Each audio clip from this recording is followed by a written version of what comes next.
कारण नाशिकमध्ये खड्ड्यामुळे आणखी एकाचा बळी गेलेला आणि बळींची संख्या आता 5 वर पोहोचताना बघायला मिळते। त्यामुळे खड्ड्यांचा प्रश्न नेमका कधी संपणार आहे असा प्रश्न संतप्त सवाल नागरिक विचारतात। याचं कारण सातत्याने या खड्ड्यांमुळे होणारे मृत्यू। अंबड एमआयडीसीतील एक्सलो पॉइंट परिसरात चिखल आणि खड्ड्यांमुळे दुचाकीचा अपघात झाला। अपघातात निलेश कोतकर या 40 वर्षीय नागरिकाचा उपचारादरम्यान मृत्यू झालाय। कोतकर कुटुंबातनं करता पुरुष गेल्यामुळे त्यांच्या पत्नी आणि 5 वर्षीय मुलीचा आधार हरपलाय। कुंभमेळ्याची कामं, रस्त्यावरची अर्धवट कामं आणि खड्ड्यामुळे मृत्यू होत आहेत। याबद्दल नागरिकांनी संताप व्यक्त केला। ठाकरेंच्या शिवसेनेच्या नगरसेवकांनी नाशिक महापालिकेच्या प्रवेशद्वारावर आंदोलन केलं, तर मयत कोतकर यांच्या पत्नी आणि मुलीसह नगरसेवकांनी महापौर आणि उपमहापौरांच्या दालनात जाब विचारला।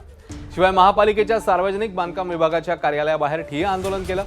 जबाबदार अधिकारी आणि ठेकेदारांवर सदोष मनुष्यवधाचा गुन्हा दाखल करावा अशी मागणी करण्यात आली आहे।